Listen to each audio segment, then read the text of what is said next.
Hello, fellow hockey fans.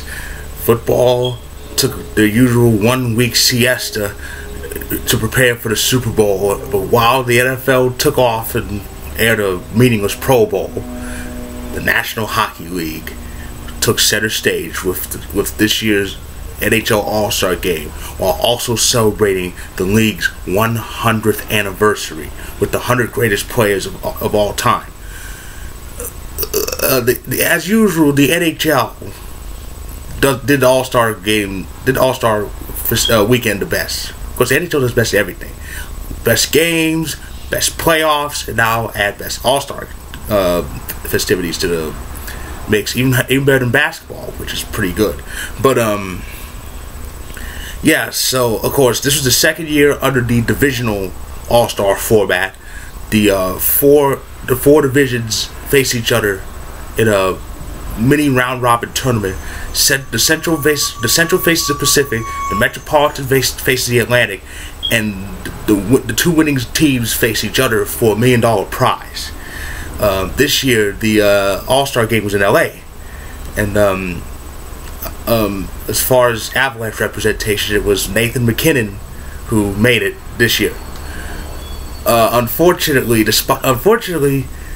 you know, I don't get it. The Central got beat by the Pacific once again. I can't understand it. The Central is the strongest division in the league, but both years of this format, the Pacific just dominates the Central.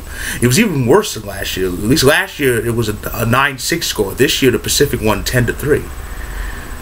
The Metropolitan Atlantic game was much closer, with the Metropolitan winning, I think it was 8-5 to advance. Oh no, I'm wrong. It was 10-6 to advance. And in the final, the Metropolitan beat the Pacific thanks to the two winning goals being scored 5 seconds apart. Wayne Simmons, who scored the winning goal, was named the MVP, and I knew he was going to get it because he won the game. But he had a great performance overall. He scored 3 goals on that day, and I was so happy that Wayne got MVP. And I'll tell you why.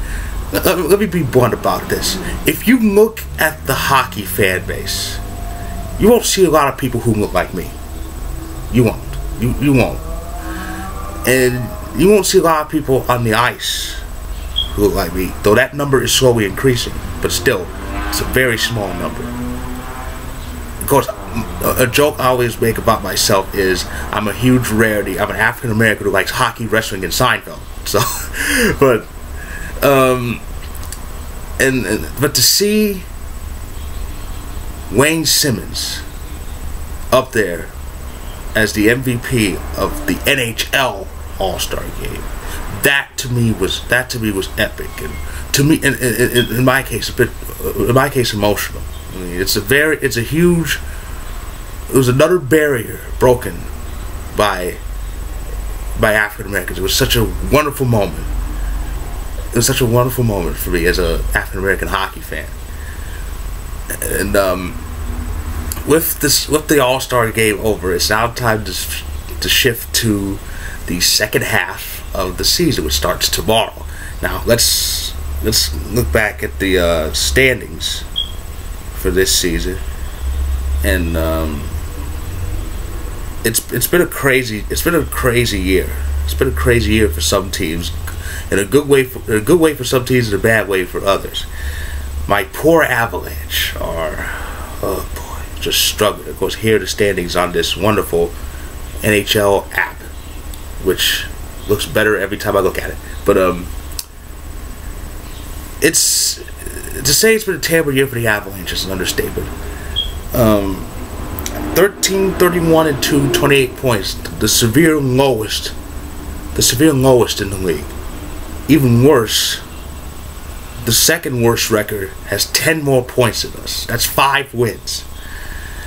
And you know, it boggles my mind. I thought about this while I was out one day.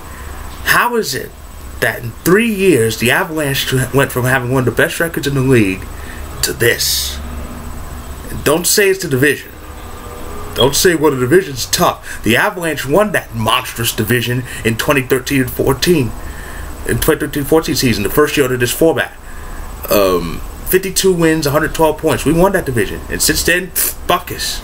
It's great. Even in this league, which allows teams to go on hot streaks and get in the playoffs and do damage, this is just mind-boggling. I don't get what's going on with the Avalanche, but something needs to change. I looked at Columbus. Oh my goodness! What? Apparently, the Blue Jackets are drinking that special water in Ohio, the same water that the Cavaliers and Indians have been drinking. And of course, the Browns get that water to win a single game. But the Blue Jackets. This has been the best story. This has been the best hockey story in the last decade and a half, which is basically about how long the team's existed. Let's look at it for a second. The Wild and the Blue Jackets are the only two 21st century teams in the league at the moment, with not counting the incoming Vegas Golden Knights. It's been a tale of two different teams. The Wild's first postseason came in the 02-03 season, and that was the year they made it all the way to the West Final, where they were swept by another Cinderella team, the then named Mighty Ducks of Anaheim. But even since then, the Wild keep getting into playoffs and have now become that perennial team that gets in and at least gets past the first round. Columbus, however, is another story. Columbus has only been to playoffs twice, only won a total of 2 playoff games, and has had the worst record, at least in the conference, nearly every year. But this year, they went on a 16-game winning streak this year, and though that streak is long gone, they are still among the top teams in the league. At the moment, entering the second half, they are in second place in the Metropolitan, ahead of the defending champion Penguins, but 4 points behind another streaking team, the Washington Capitals. The Capitals have the best record in the league again. Last year they had the President's Trophy, but we all know what happened with that. Speaking of the playoff pictures, it's still a little bit early to talk playoffs. I mean, it's not February quite yet. The month to officially talk playoffs is March, and but if the season ended, at this point, there would be 4 Canadian teams in playoffs. Montreal and Ottawa are 1-2 in the Atlantic Division. Edmonton's in second place in the Pacific, and the Flames hold the second wildcard position. Toronto is knocking on the playoff door, which is immensely good. I picked the Leafs. I actually picked the Leafs to finish in that top 3 in the Atlantic, and they were there.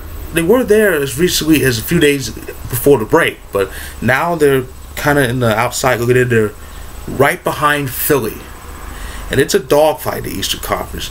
The lowest total in the East is 49, but even so, that's 7 points out of a spot. So it's going to be a huge dogfight entering February and heading into March.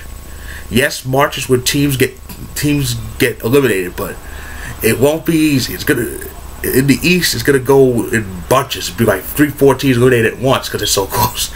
But yeah, the top 3 in the Atlantic is Montreal, Ottawa, and Boston. Though Montreal can't seem to beat the Senators this year.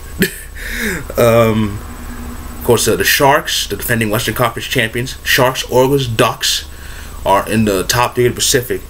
The top 3 in the Central, the Wild, the Blackhawks, and the Predators. Now, the Wild have never won this new Central Division.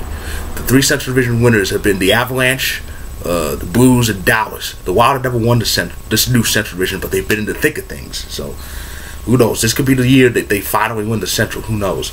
The Blues and Flames have the wild card spots. The Flames are led by Johnny Gaudreau. And in the East, the Flyers and Rangers are the wild card spots. The Metropolitan's getting better. The fact that the Rangers are in a wild card position proves it. The Metropolitan was always good since its formation, but not central good. But yeah, the Metropolitan's getting better. It's going to be a dogfight. All 8 teams are in it. I think all 8 teams are going to be in it entering the month of March. Even by my birthday, the 18th. I think all 8 Metro teams are going to be alive. Some barely, but alive.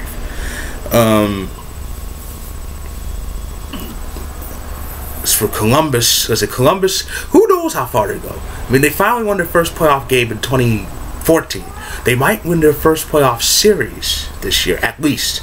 Because second place is home ice. If the season ended, they play Pittsburgh again. And Pittsburgh wouldn't have home ice. That smells like a very juicy series.